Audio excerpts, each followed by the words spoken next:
Начав пользоваться камином, понимаешь, что помимо самого камина требуется очень много всяких небольших дополнительных аксессуаров. Сначала это непонятно, что они нужны, но в процессе использования все чаще и чаще натыкаешься на необходимость некоторых вещей. Сегодня об этом поговорим. Первое, что покупаешь для камина, в общем-то даже не задумываясь, нужно тебе это или не нужно, это такой стандартный каминный набор. Они бывают разные. Но, как правило, это кочерга, лопатка, щетка для чистки и щипцы.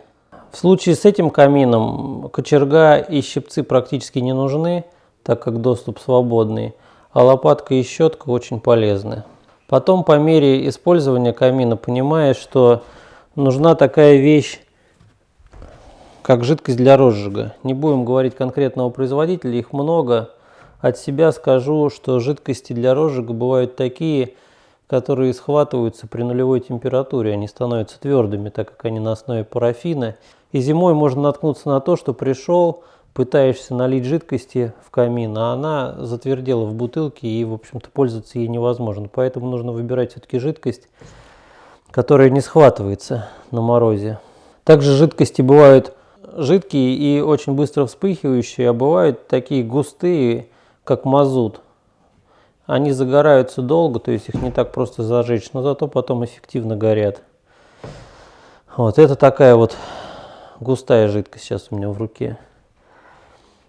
Также необходимый аксессуар, когда пользуешься камином, это жидкость для чистки стекол. Какой бы крутой камин не был, как бы хорошо не выгорали стекла, все равно рано или поздно приходит необходимость почистить. Таких средств очень много, опять же, производитель не важен. То есть такой спрей для чистки стекол. Вместе со спреем желательно использовать такую вот одноразовую синтетическую тряпку. Она продается тоже на строительных рынках. Без нее почистить, в общем-то, камин правильно тоже достаточно затруднительно. Опять же, по мере использования приходишь к выводу, что зажигать просто спичками не очень удобно, поэтому лучше всего купить вот такую вот штуку. В автозапчастях продается. С помощью такого баллона со сжатым газом очень легко зажигать камин практически в любую погоду. Мало кто задумывается, что нужны перчатки. Специальные огнестойкие перчатки пара, сделанные из такой толстой замши, утепленной. Очень необходимая вещь для пользования практически любой печью и любым камином. Для того, чтобы подать дрова, не закидывать их туда, а именно корректно ложить, перчатки необходимая вещь. Хороший производитель кладет перчатки уже в камин. Это, например, перчатки контуровские. В каждой печи контура кладутся перчатки. Они также продаются на рынках, можно купить. Строительные перчатки из толстой замши продаются на любом рынке, просто покупаете и пользуетесь. И как ни странно, в процессе использования понимаешь, что любой камин чистить без пылесоса практически невозможно, и поэтому пылесос, который не жалко, очень необходимая вещь для камина.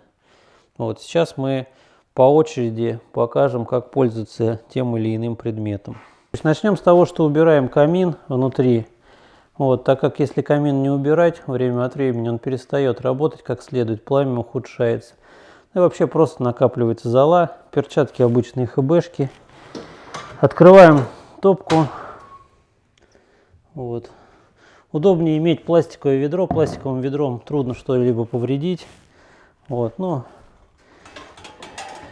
Берем щетку, лопатку. И все так потихоньку сгребаем в одну кучу. В хорошем камине надо заметить, что при хорошем горении золы практически не остается. Она такая мелкая субстанция. Если все правильно горит, остается такая мелкая, даже не серая, а такая коричневая пыль. Если у вас осталось что-то серое или черное, значит это просто не прогорело. И так планомерно, очень быстро собираем золу. Коричневая субстанция – признак того, что все сгорело. Ни серого, ни черного ничего не осталось.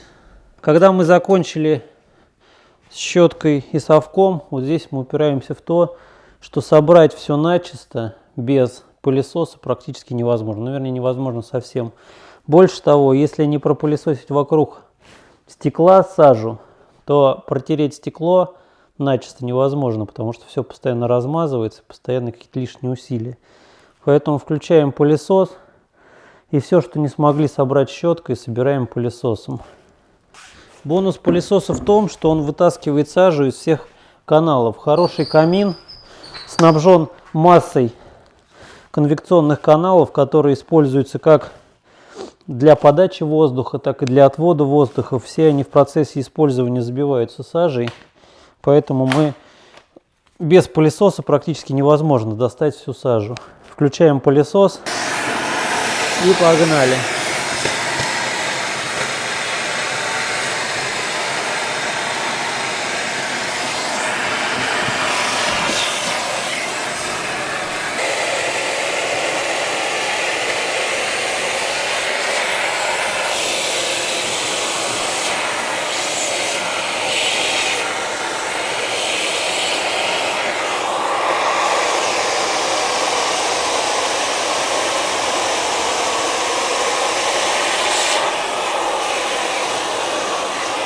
Вот, время от времени, если камин оснащен вермикулитом, надо поднимать вермикулит и пылесосить под ним, потому что там тоже все забивается. Вот. И надо иметь в виду, что вермикулит очень хрупкий материал. Доставать его надо крайне аккуратно, потому что любое неловкое движение ведет к трещинам, разломам, выкрашиванию. Вот. И стараться делать это, в общем-то, вдвоем надо, потому что один, в общем-то, не может это все сделать. После того, как пропылесосили, можно приступать к чистке стекла. Вот сейчас мы видим, что стекло, оно, несмотря на то, что камин идеальный, и стекло постоянно, сажа на стекле прогорает, вот примерно за 30 топок стекло покрылось уже такой еле видной матовой сажей. Местами, конечно, есть и черное после последней топки, но в основном это такая матовое такое стекло становится. Берем жидкость и не спеша брызгаем. Запах, надо сказать, не очень приятный, поэтому дышать этим лучше не надо.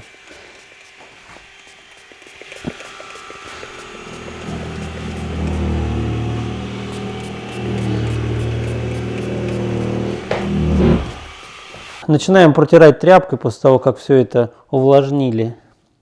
Вот. Единственное, что хочу сказать, если это не пылесосить до этого, то тряпка постоянно размазывает сажу.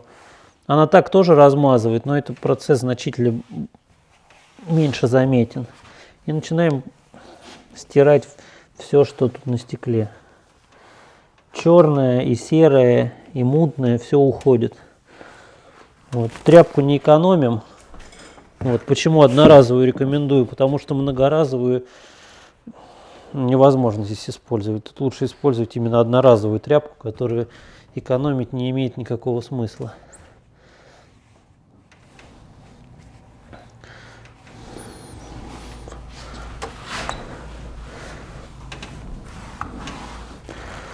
Вот, уже стекло значительно чище. Еще раз сейчас брызгаем. И второй раз стекло будет идеально чистым. Повторно наносим слой жидкости. И теперь уже начисто и насухо вытираем стекло.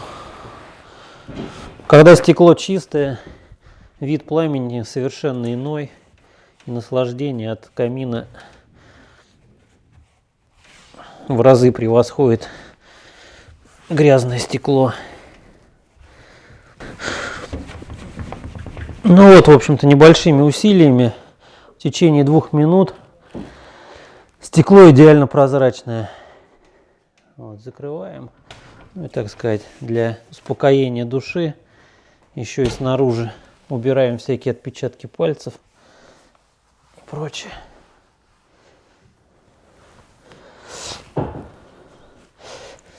Ну а теперь переходим к розжигу. Для розжига удобно использовать паклю. Вот. Продается в строительных магазинах, используется для утепления дома, но разжигать с помощью нее очень удобно. Кладем в центр. Щедро поливаем жидкостью для розжига, чтобы нам гарантированно зажечь с первого раза. И кладем небольшие дровишки. В нашем камине можно использовать любые дрова, хвойные, не хвойные, все равно все сгорает. Но вообще желательно использовать березу. Накладываем прямо поверх пакли небольшие кусочки. Потом вот куски вагонки, они легко загораются.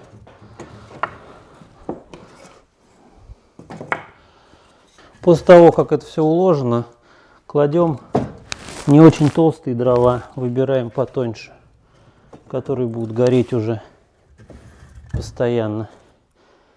Вся эта вагонка, все эти сухие доски прогорают очень быстро, в течение нескольких минут, поэтому надо сразу подкладывать основательные дрова.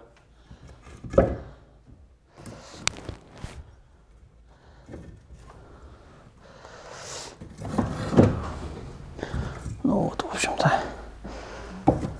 общем-то, в таком состоянии камин готов для затопки. Поджигаем и воспламеняем.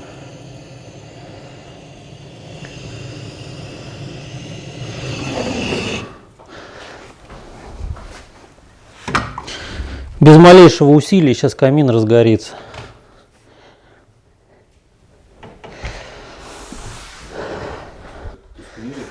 Стекло покрывается конденсатом, это влага просто, потому что стекло холодное, а внутри становится горячо, выпадает конденсат. Вот. Но сейчас чуть прогреется, и конденсат уйдет, и оно станет прозрачное абсолютно. Вот видите, буквально за 1 секунду камин начал гореть и принялся. Хотя сейчас на улице дождь, и дрова вообще на самом деле достаточно влажные. Но тем не менее все сразу загорелось. Вот прошло 2 минуты, и огонь только усиливается. То есть загорелся практически моментально и усиливается. Это говорит о том, что все сделано правильно.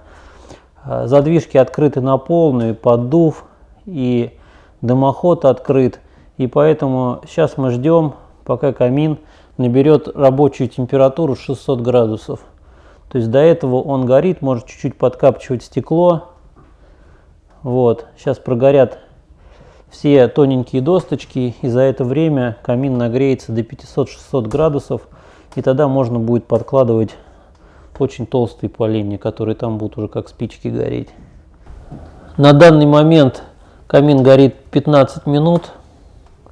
Вот, видим, что все дрова загорелись.